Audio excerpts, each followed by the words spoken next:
Fuck on my couch, on my couch, on my couch. Alright, 3, 2, 1. The following. The Costa Concordia, ship of dreams. It's been 8 years. I can still smell the buffets from their 5 restaurants. The casino and 3-story theater had hardly been used. The gym, the day spa, the sheets in her 1,500 luxurious cabins. What?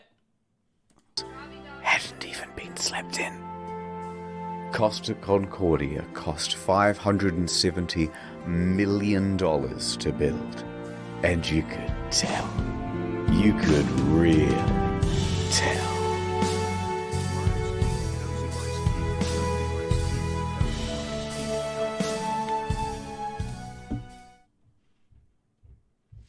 I remember it like it was just a few years ago. We had left Civitavecchia, a port in Rome, and we were making our way to Savona. It was day 2 of our 7-day journey. But that ship, she was cursed. Oh my word. When she premiered, the traditional bottle of champagne bounced right off the side instead of smashing. A bad omen. But I'm not the superstitious type. Nothing could go wrong on Friday the 13th of January, 2012. No! On the 100th year anniversary of the Titanic. On a ship that's also only safety rated for 2-compartment flooding. Especially not when you have a 5-star max-level captain like Francisco Scatino. A man who mysteriously rose from head of security to the position of captain within just a couple of years. What? He knows exactly what to do in case of an emergency. For example, when he caused this emergency in 2008, when he crashed into a port in Sicily. And in 2010, in Warnemünde, Germany, when he was steering a different ship and came into port too fast and caused another collision. Oh my god! I've got a good feeling about this. So let's set the scene. It's a beautiful evening. People are having fun on the slides, drinks at the bar. Antonio Magnotta is playing piano at the restaurant. Martin the Magician is setting up for his show. And the ship is setting up for a little detour. It's called a sail-by salute. Basically, you get real close to the shore and honk the horn. The locals hate it, but the customers love it, and it's a tradition. Scatino, the captain, comes into the dining hall with a lady, Dominica Samorton. Remember this face, because you'll be seeing a lot of it later. Hi, Scatino Dominique. eats his dinner with her and socializes for a little while. Then he, Dominica, and the maitre d' finish up and excuse themselves. They're heading to the bridge. It's time for that sail-by salute. This time, they're going to get closer than ever. Just 1,500 feet from the island of Giglio. And how are they going to determine this distance? Well, of course, the captain is going to eyeball it. Apparently, it's not an uncommon thing to do. Scatino turns to the fella steering, his helmsman, Jacob Ruslibin. First interesting tidbit. Costa Crociere has hired Jacob from Indonesia at a rock-bottom price, and he's a bit of a newbie to the job. In fact, his profession hitherto, a painter and a cleaner. It's his first time steering a massive ship, and he's very excited. At least, we think he is. It's hard to tell because he doesn't speak English or Italian very well at all. Off to a good start. The second-in-command orders the helmsman to 290. Now, don't be confused by these numbers, they're just the degrees on a compass. At the same time, the captain whips out his cell phone and calls former captain Mario Palombo, who lives on the island. They chat about the safe distance to Giglio's shores. It's all very casual. Anyway, Mario says that the safe distance is between 0.3 and 0.4 miles from shore. The captain is going all in. This is not his first sail-by salute, so he's confident in what he's doing. We're going closer than we've ever been before. The captain's eyeballing it again. New heading of 300, he tells the helmsman. Downstairs, Martin is about to cut his assistant in half. And of course, that means that there's already a lady inside this box. She's waiting for the cue, and then she'll poke her legs out. The captain is giving more orders. Pulling gently to 310. Increase speed to 16 knots. Going this fast is going to be a fatal error.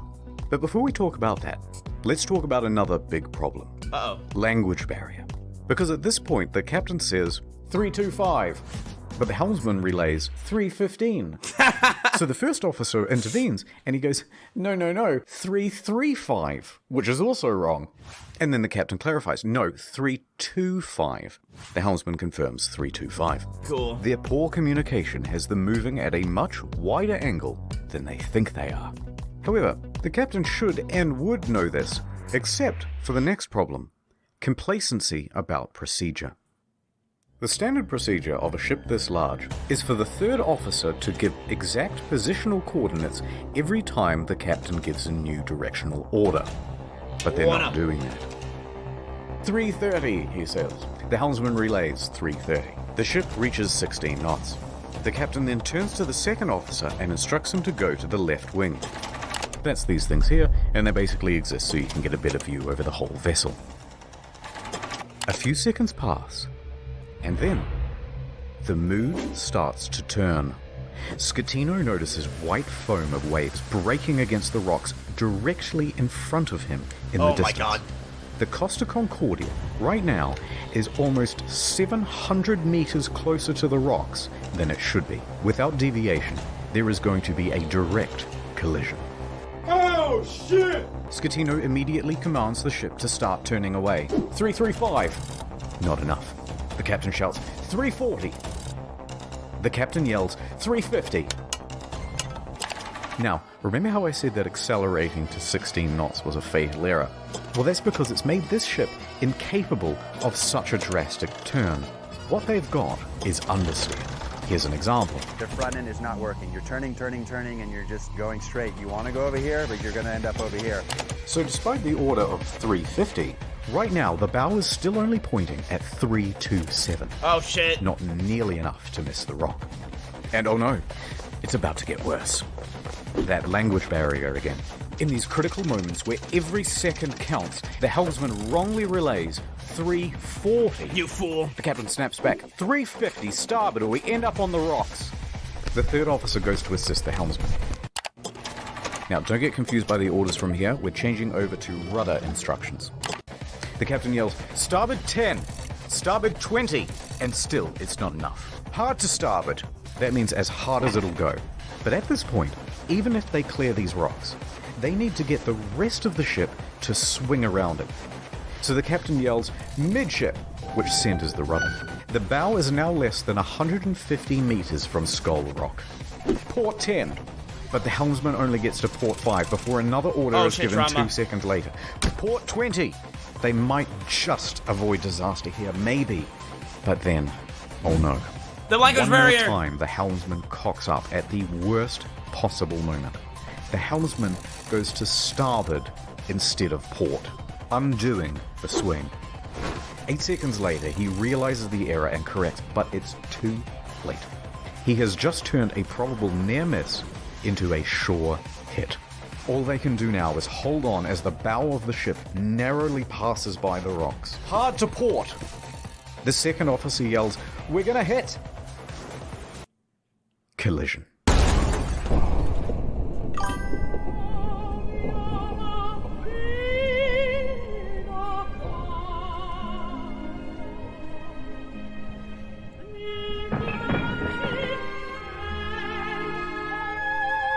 I love what he does with these videos. I love it.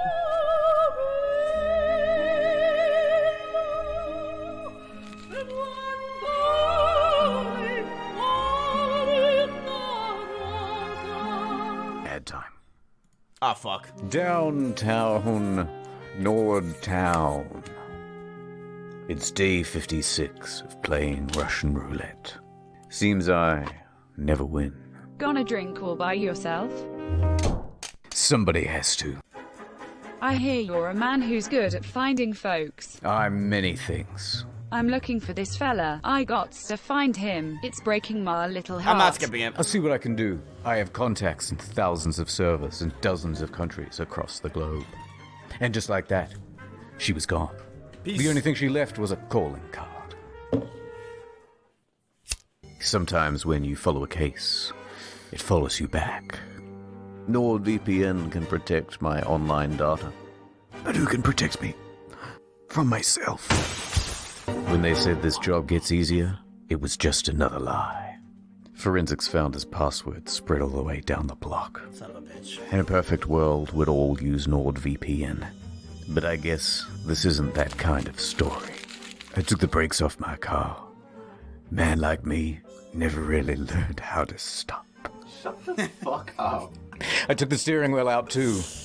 I let the road take me where I'm supposed to be. That's right, Toots. Your husband's dead. Merry Christmas. No. Go to nordvpn.com/internethistory for a huge discount on a 2-year plan.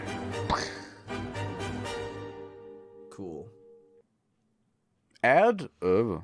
Oh. The ship hits rocks on the port side. A 53-meter gash opens up in the hull, and thousands of tons of water begin pouring in. Oh, A shit. loud scraping and bang is heard by all passengers. At the helm, there's panic. Rumblings in the dining room. Martin awkwardly pauses his act as he's helping his assistant into the box. Meanwhile, the lady inside is trapped and terrified. There's confusion across the ship. All of the crew off shift come back on duty. All officers run to the bridge. Technical crews run down to the lower decks to assess damage. On connection with the rocks, they lose propulsion and slow to 8.3 knots. And they are now adrift. Close the watertight doors at stern. Enormous volumes of water are pouring in. So much so that within 29 seconds of collision, all 6 engines stop working through flooding. Oh, shit. 22 seconds later, a blackout happens. Lights, electrics, the water pumps too, everything. The captain orders the helmsman hard starboard. This is the final position of the rudder before power to that too is lost. The Costa Concordia, now without power, is drifting starboard, plunged into absolute darkness. Oh, shit. A quick breakdown of the flooding. When the Concordia struck land, it tore open 3 watertight compartments. At first, compartment 5, which filled very rapidly. Then 6 more slowly, 4 shortly after. Then 7, 8, and 3. Modern ships are built to withstand 2 compartment breaches. These compartments especially, though, are a problem, because they contain the engines and the electrics. These main generators give power to the whole ship. From propulsion motors to rudder to hotel functions, pretty much everything. When they went out, the ship was a functionless, sinking cage. A few seconds later, the emergency batteries for internal lighting and communications kick on. When the lights come back on, Martin has vanished. He's ditched the stage, and it caused a huge panic in the theatre, as passengers are trying to flee to their cabins and to muster stations. People already in their cabins come out and start putting on life vests. Staff rally and try to calm everyone down. Everything is fine, there's no need for vests, please return to your cabins. The emergency generator starts. All of the watertight doors close except for door 12, No! which is jammed. No! The captain calls Pilon, the chief engineer, as the ship begins to list on the port side. There's water coming in? Yes, there's water. But where? The engine room. But a lot of water? Yes! There's water, you can't go down. Let's go down the other side. In a moment we'll start the pumps, I'll let you know. In the theatre, the whole magic box apparatus slides right off the stage and falls into the crowd, further increasing panic. On the bridge, an announcement is being prepared. They are going to lie to prevent a panic. Let's just say we have a blackout. Always lie. The deputy chief engineer enters the engine control room. He confirms to the bridge that at least compartments 5, 6, and 7 are flooded. Announcements are made. We want the captain to inform you that due to an electrical fault, which is currently under control, we're currently in a blackout. Our technicians are working to resolve the situation and will inform you of developments as they occur. Thank you for your attention. Captain.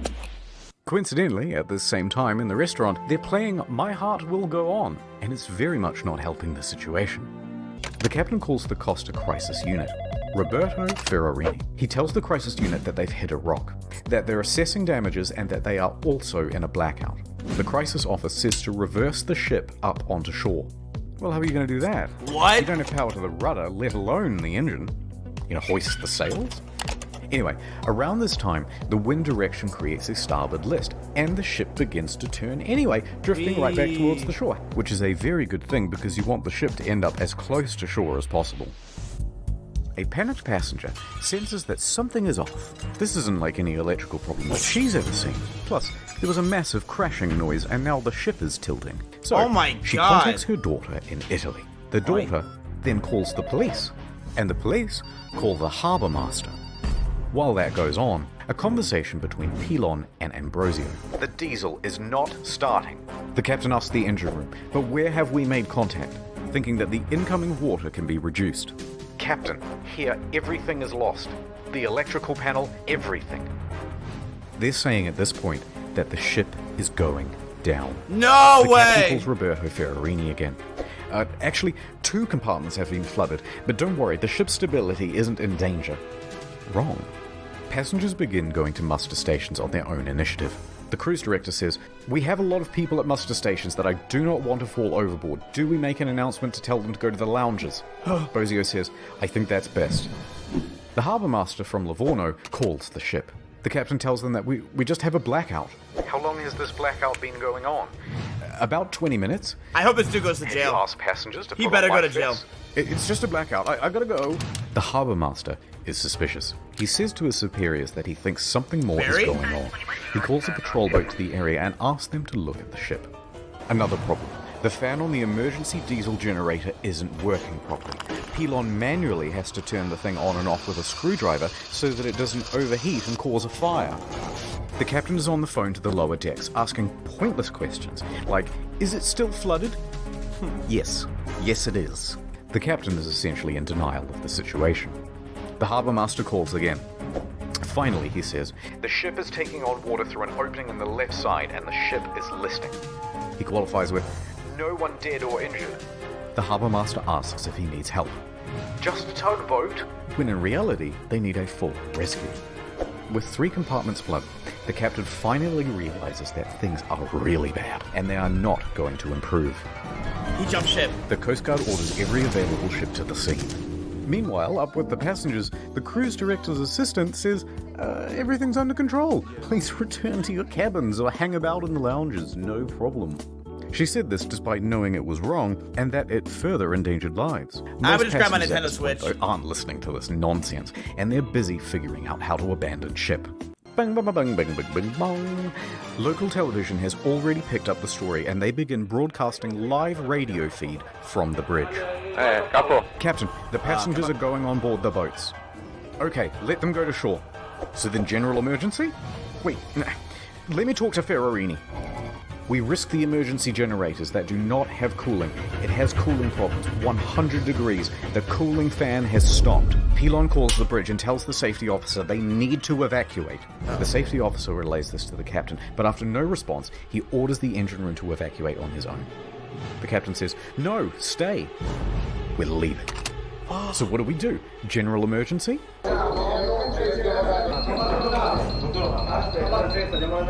The captain tells Ferrarini that he's abandoning ship. Abandon ship! Another announcement is made.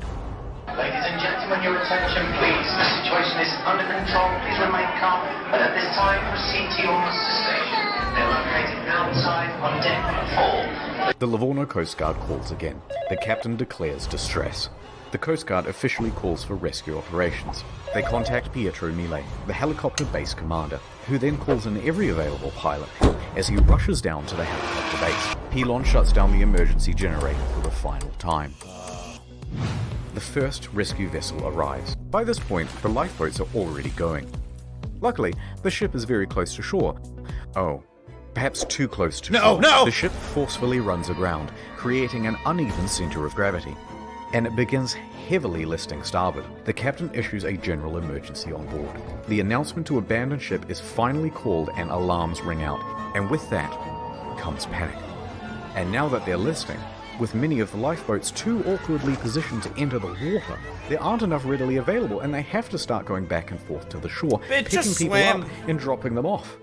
The patrol boats report to the Livorno harbour master that the ship has run aground and is listing heavily. So the harbour master asks the captain about it, and the captain says, no, the ship is still floating. Let me ask you, Cap. In fact, Is that shark-infested water?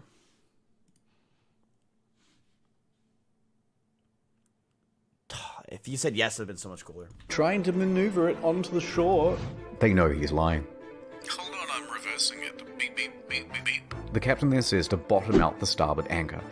So they drop out the anchors, but let out too much chain, effectively rendering them useless.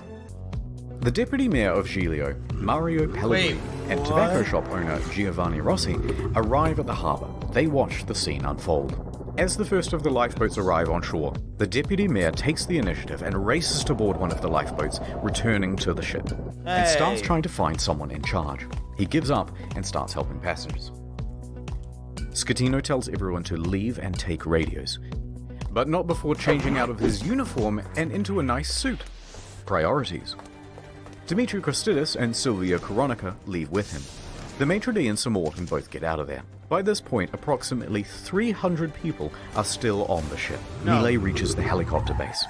The first helicopter, a slow-moving Augusta Bell, was already rising from the tarmac for the hour-long flight south. Bozio is the last crew member left on the bridge, coordinating evacuation. He then leaves to help passengers board lifeboats. That's a hero! The bridge is now abandoned. And then, the ship's black box stops working. Apparently there were technical problems with it. That means, from here, things are going to get a little foggy in detail. A while later, rescue helicopters arrive, but they're struggling to find the ship because they're expecting it to still be well above water. Passengers are scaling down the port side by ladder as lifeboats return to pick them up. This is no joke. Oh my goodness. It was no joke, mi amor. What's up? Yes. He's not allowed to make a film I'm movie. allowed. Who say you are? A second helicopter, a faster model, sets off. The ship stops healing and comes to a final rescue. Oh my god, look at The that! Coast Guard calls the captain because he's just learned that the captain has abandoned ship. The captain claims, no, actually I slipped and I fell into one of the lifeboats. I'm a klutz. But now that I'm on board, I may as well head back to shore. DeFalco tells the captain to get the fuck back on board. And the captain kind of acts confused and then effectively refuses. So the captain makes it to shore. From here, What we a only have pussy. mainstream news reports to rely on, so it's not going to be super accurate. But they say that Giglio's police chief then finds 110 survivors on the rocks at Point Gabbianara. And among them is the captain. It's not known whether the captain helped anyone while he was there, and in fact, the police chief claimed that he just sat on the rocks and watched other people do the rescuing. A while later, a rescue boat picks up the captain and takes him to the harbour. He speaks to the police. He then finds the ship's onboard chaplain, Father Rafael Molina, What up? and cries to him for about 15 minutes. Then he goes to the harbour master's office to receive probably the biggest dressing down of his entire life. Port authorities ask the taxi driver to take the captain back to his hotel. The captain takes the 30-second cab ride to the Bahamas hotel. According to the cabbie, he was beaten like a dog. He was cold and afraid. He only asked me where he could buy a pair of fresh socks. But then he perked right up again and gave an interview to a news crew. He told them life. that he was the last to leave. The captain is usually the last to abandon ship. What happened, Captain? We were the last to leave the ship. Oh, well, there it is. All day Saturday, rescuers search for people on the ship. On Sunday morning, a South Korean couple is found in their cabin, safe but shivering. They had slept through the crash and woke up unable to exit their cabin. Oh my The last god! survivor, Manrico Giampandroni, was found with a broken leg. He was the cabin's service director. In the end, 32 people died. The final body wasn't discovered until nearly 3 years later. A crew member, Russell Rebello, and it's believed that he died a hero helping passengers off the ship. The Costa Concordia was the largest cruise ship disaster since the Titanic. And then there's the ship. This is what happens to a 110,000-ton cruise liner when it's left half rolled over in the ocean. I love the Halo music.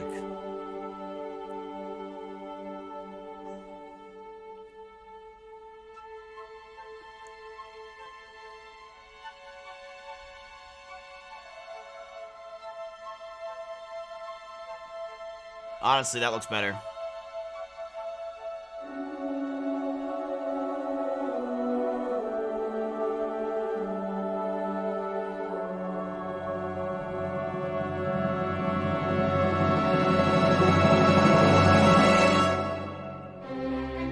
But this isn't the end. It's just the halfway point. What most people know is that the Costa Concordia had crashed, many dead, and that the captain abandoned ship like a coward. But there's a whole veritable spaghetti. I just want to wait till he goes to jail. He goes to jail, I hope, forever. Let's dive in. There they are. The deets.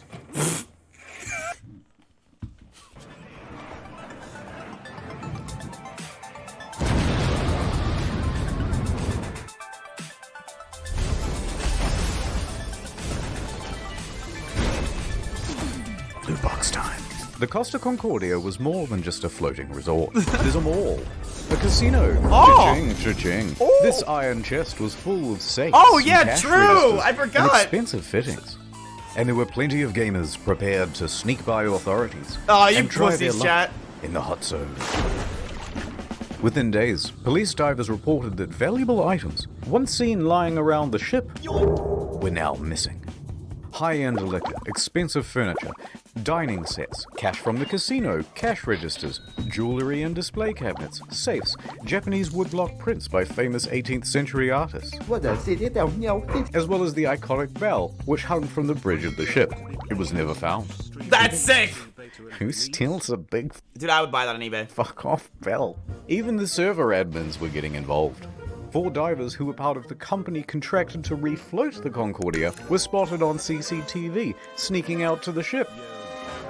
A patrol boat was dispatched, and the men were caught inside the fancy suites with rucksacks full of stolen goods. The 4 men are charged with stealing and thieving and pinching. Later on, stolen as well as legitimate items found their way to Amazon and eBay. Chips from the casino, postcards, and cabin access cards became highly sought after souvenirs. It even has a watermark. Some Australian guy even made a listing for the ship itself, advertising it as buyer to collect. And although there were plenty of bidders, eBay pulled the plug.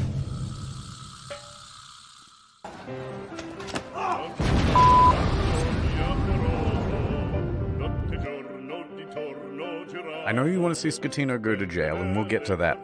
But Yay. first, we have to talk about someone else. Dominika Samorton. Yeah, who this bitch? There was speculation that she was on the bridge that evening because she was the captain's mistress. Intense media speculation reports that her presence distracted the captain. They both denied their love for years and maintained that they were just friends. Although she did later admit to the media that she found him handsome. And how could you not? You so fucking precious when you smile. But she says there was no romantic link between them. Some people would like to believe, they want to know I have something with him. It's more interesting. It's like, you know, some spicy in the story. Miss Samorton also loved the spotlight, however. Everyone! Oh no! And took several interviews. Holy shit. But as the pressure mounted upon her, she began making ominous threats to Scatino, saying he must confess, and that you have but 1 week to come clean. 52 likes. But things from here get weird. Spicy. Samorton is a bit of a wild card. In a subsequent interview, she claimed a helicopter came to the ship well before the other rescue craft to take away a package. Huh? And what was that package? Drugs, apparently. Huh? So rumors began that the ship was running narcotics for the mafia. What? And not without cause. A number of cruise ships, even recently, have been caught trafficking drugs. As an aside, Scatino was tested for drugs immediately after the crash. He tested negative for drugs in his system, but trace amounts of cocaine were found in a hair sample. Hooray! Smoother and less dry. Nonetheless, the Concordia was searched and no drugs were reportedly ever found. How did we get here? Oh right, a helicopter. Samorton commented on it again the next day and said, actually, that helicopter was just for the captain as a means of evacuation from the ship. Okay, wait. So she expected to get some sort of first-class rescue while everyone else was still stuck on the ship? Wait, how did we get here? Oh, right, sex with the captain. Divers were quick to head to the captain's cabin, where they found Miss Morton's lingerie and other articles of clothing, as well as a makeup bag. The jig was up, but they continued denying it. Sir Morton mostly faded from international attention until she was told to appear before the court to present witness testimony. The judge pressed her to be truthful about their relationship, or she would be held in contempt. Either tell me the truth or shut up. So finally, she admitted it. Yes, I had a sentimental relationship with the captain. Stop. But now, stop asking about my private life. She was indeed the captain's lover.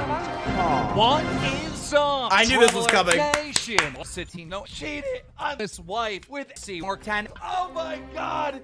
She and Scatino had been having an affair for several weeks. She also said that on the night she boarded, she didn't have a ticket. Ticket, please. And didn't need to pay because nobody questions you when you're the captain's lover.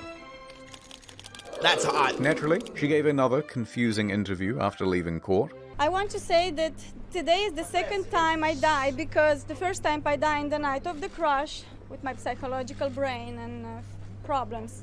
And today I died the second time because, of course, people find out something that I try to hide. Subsequent to the trial, she used her fame in Moldova to become a political activist. What? Often appearing on television and radio and in articles covering protests, accompanied by pictures of her being arrested by police.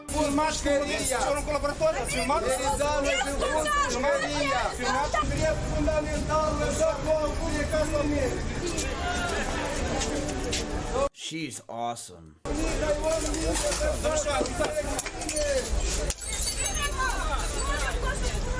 Mazel tov. It was some stuff about victims of violence, women's rights, Girl power. yada yada yada, and interestingly, part of a push to block the sale of shares of Moldova's train network to Russia. Sure. Other than that, I don't really know what she's been up to. Let me just check on her Oh god, not again. No.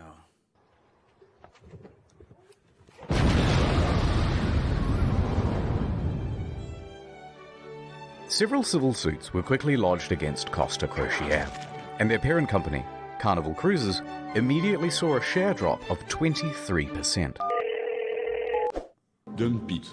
Passengers sought compensation for their damaged mental health, lost belongings, and loved ones. Good. Either they allowed him to divert from his course, or they didn't know where their billion-dollar ship was. Within a few days, facing financial and media pressure, the CEO attempted to join the bandwagon against the captain and the crew. That was not the ordinary route that the ship was taking at the time, and was not only taking at the time, the ship was... Claiming that the ship was not approved to deviate from the route. But that wasn't true. Approval isn't required if the ship is deviating by less than 15 miles, or that it was against company rules. Also untrue, because investigators found that they didn't have any rules about deviating route, and they tacitly encouraged sail-by salutes. Now, in response to the civil suits, Costa Crociere offered passengers 11,000 euros each as compensation. That's it? That's kind of small. 11,000 euros, about $14,000, is the minimum compensation under international law when a ship is abandoned. This was to reimburse them for their tickets, as well as any costs they That accrued is in some order to bullshit. unexpectedly travel home early. And that was supposed to release them from everything and anything that has to do that with ain't this right. accident. I cannot ask for more than this. A lot of passengers, understandably, were not too happy with this deal, and they refused to take the money. We think the Bro, they died. Hello? offer is an insult for what these poor passengers went through. Fuck yeah. We think that the compensation being offered is not commensurate.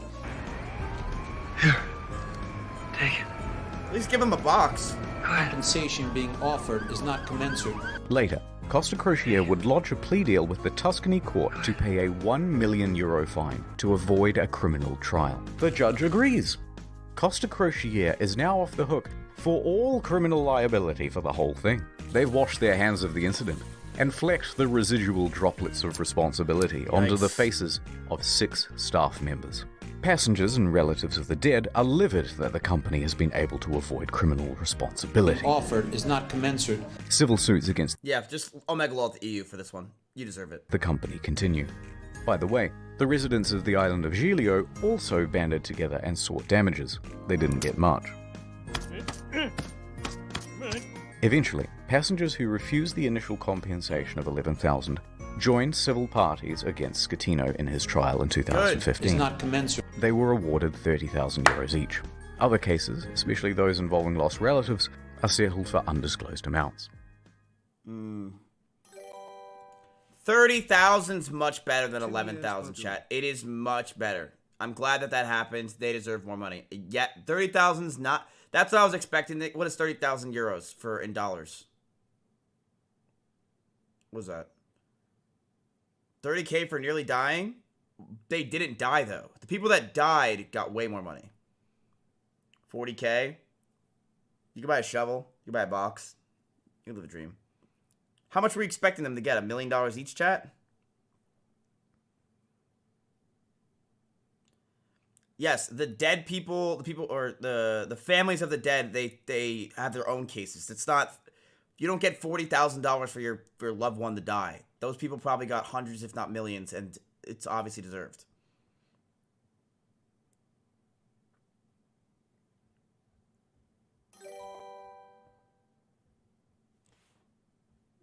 Yeah? Hold on, Maya wants me to find out when the food's getting here. Maya, bad news.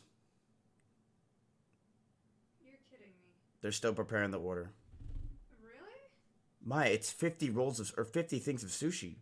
Hasn't it been like 45 minutes? It's actually been 35 minutes. Oh. That's still pretty bad. You hate me. No.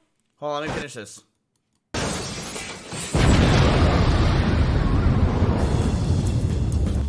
New York attorney Peter Renee traveled to Budapest to represent 6 real survivors of the disaster. Hey. At Renee, we personally work on every case. And we'll work harder than anyone to get you the most money possible in the shortest amount of time. And while on the job, a 7th case cropped up. Hey, look at that. Look at that, dude. I love it. Look at that. That's good shit. Yo, Nas with the hoodie. Look at that. That's cool. Via email. That's cool. I like that. Dude, that's OTK, baby, right there. Wait, does it say it? Among Us, Asmongold's take on the Carson drama. Why not my video? An elderly woman, Alona, said, "Help me, Mr. Ronai, for I have lost my daughter, Eva, and my 5-year-old granddaughter, Roxana." So Mr. Renai agreed to speak with her. However, there were some inconsistencies in her story. Neither Eva nor Roxana were on the passenger list. Roxanne. Odd. But Costa is known for having stowaways. Gotcha, bitch. Still, Mr. Renai was suspicious. They wouldn't cheaty old Petey, would they? Renai inquired further about why she was on board, especially without a ticket. Ilona said, "Well, I don't know, but you should ask her boyfriend. Zolt Horvath. He'll know all the details." "I'm up all night. I'm going crazy," he said. But Mr. Renai was still suspicious. Because then she asked, "How much money do you think this is worth?" This is a huge red flag, Petey. In 20 years of doing this, you've never had anyone ask about money. Why now? So Mr. Renai hired an investigator and sent photos around of the missing girl. The next day, the phone rang. Ooh! Ahoy hoy. It was the boyfriend again. Look, there's been a bit of a misunderstanding and the child isn't missing at all. Yo, thanks for the beanie. Uh-huh. And then he claimed he was confused because he had done too many drugs the night before. Oh. Okay, can I speak to the daughter then? At first, he was refused. So Renai said that he'd have to file a missing persons report to the police if he couldn't. The boyfriend relented. That night, Renai met with Zolt and brought the police with him. He speaks to the granddaughter and asks her if she's seen Mum. "Yeah, I saw her today." "Oh, really?" "Yeah, we went to the park today and we went on the swings." Oh no, the jig was up. So the mum walks into the room sheepishly. "It's a miracle!" And the story changed again. "Okay, I'm not dead, but I did injure me leg when I jumped from the ship. And then I immediately flew back to Budapest. Although don't worry about checking my leg because there are no visible marks or injuries." Oh, it's psychological. I'm beginning to think they weren't even on the boat. Also, it turns out this lady isn't her mum, it's just a neighbor. Eventually, Renee managed to make the pair confess. And then they said, hey, we haven't done anything wrong. We haven't taken any money. And in the end, it looks like there'll be no criminal punishment for the scam, because Hungary, a former communist country, has no laws against insurance fraud on the books. The law firm that never sleeps. Call 1-800-6647. Oh, that's a bad idea. Oh, that's a very bad idea.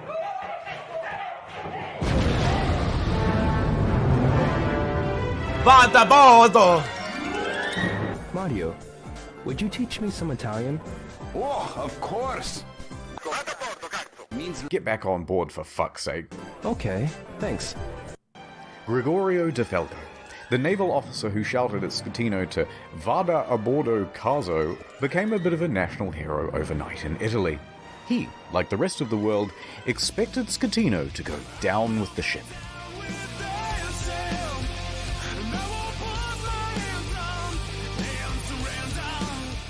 And when the captain chickened out, De Falco was there to admonish him.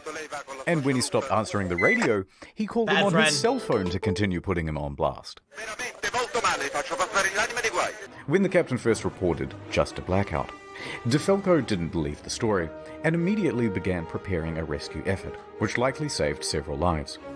His actions were applauded by most Italians who were tired of their public servants being corrupt and avoiding responsibility. Accordingly, shirts sporting "Vada a bordo caso" were being printed by the end of the week. Mods, put that on setting Teespring it as their phone's ringtone. But then, in September 2014, without warning, De Falco was transferred to an admin role in the Coast Guard.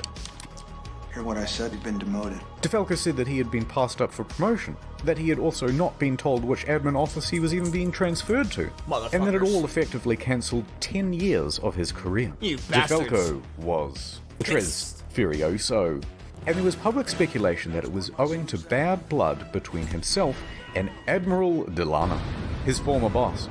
His status among the public overshadowed his superior in many ways. On the other hand, his boss said, no, it's part of a normal career progression for naval officers and that he must show more maturity and professionalism to advance his career. Now, it's hard to know what's true in office politics, so let's leave that alone. And anyway, in 2018, De Falco said buenas noches, ya later, to the Italian Navy to become a politician. In March that year, he was elected to the Italian Senate, serving as a member for Livorno. He still serves there today. I'm the captain now. Cool!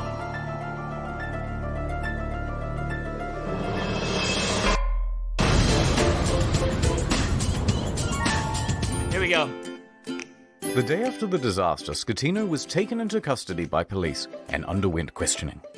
However, it was clear that this would not be a straightforward investigation. Yippee. So the judge released him under house arrest at his home in Sorrento, a town in Napoli. By July of that year, the house arrest was relaxed and he was allowed within this general area. What? While under house arrest, he wrote a book with this journalist from Rai magazine. I have no idea what it says, I don't speak Italian.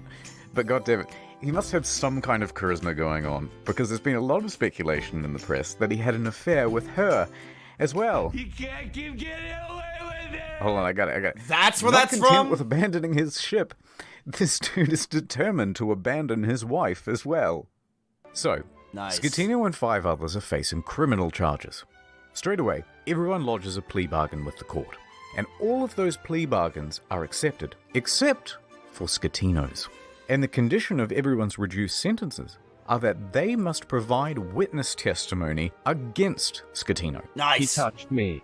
Ciro, Jacob, and Silvia were all given suspended sentences. Roberto and Manrico are able to opt for community service or house arrest. Not a bad deal. A good deal. Good deal. And that meant that Schettino was now all on his own. He better Ciro, go for life. the first Better go officer, for life. was the first to give his testimony. On the witness stand, he claimed that Schettino was distracted by his mistress and other guests on the bridge. That there was confusion over who was in command. Then it was Jacob's turn. Yeah. And he said, Lamau XD, because he didn't actually bother with his testimony or his reduced sentence. He just fled the country. It took authorities 12 months to eventually track him down on the outskirts of Jakarta. And when they said, oi, we still want that witness testimony, he just scalped again. And he hasn't been found since. After that, Ferrarini gave his testimony, then look, we don't have time to relitigate the whole trial, so let's just go straight to the verdict. Guilty! Nice. Schettino was found guilty of multiple manslaughter, causing a shipwreck, abandoning ship, and lying to authorities. 1 year in He jail. was sentenced to 16 years and 1 month in prison. That's it? But wait, there's still the appeals. The appeals trial begins. And the verdict on the appeal? Surprise! Rejected. So Schettino's lawyers appealed again. And the verdict on the final appeal? Schettino made multiple attempts to secure a plea deal but was denied by the prosecution each time. The prosecution called for Schettino to be sentenced to 26 years in prison, calling the incident a Titanic affair. Oh, okay. I see what you did there. Schettino was not present. His lawyers stated that he was waiting outside of the jail for the ruling, so that if his plea was rejected, he could immediately start serving his sentence. Cool. And with that, 5 years and 4 months after the disaster, he was finally in a cell. I will not be making any comment. Oh my God, that hurt.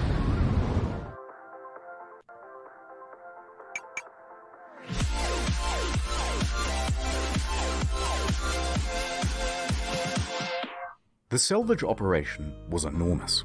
It took over 2 years and cost Dude, him... the quality that he did right there, the fact that he did that as a 1 second, like, you know what I mean? Like, that's how much work this guy puts into his videos. 1 second joke.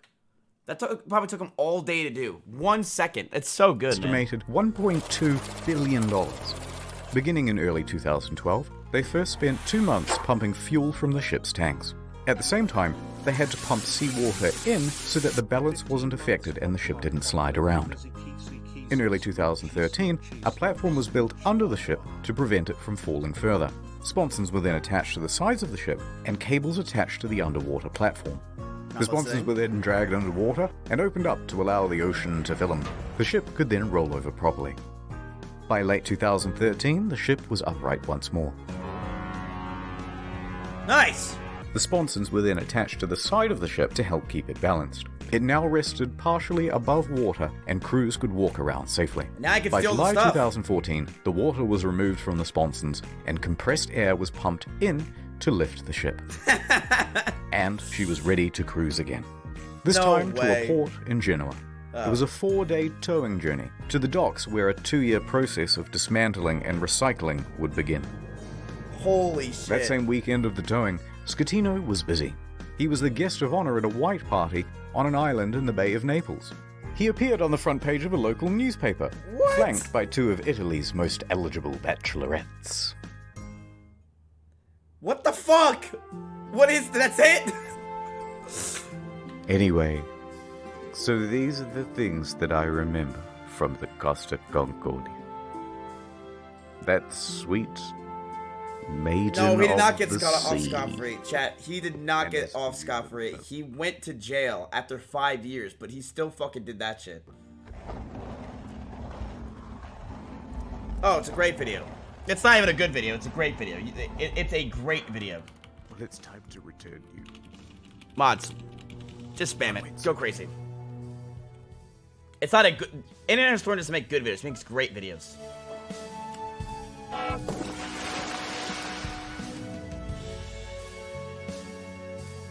Six quick things. 1. NordVPN, good product, check them out. Number 2, there's a new video on the second channel. You probably didn't see it because it was temporarily restricted. Now it's not. Enjoy. 3, if you... Alright! New PewDiePie video. Let's go! No, I'm just kidding. Alright, so my... I'm busy differently.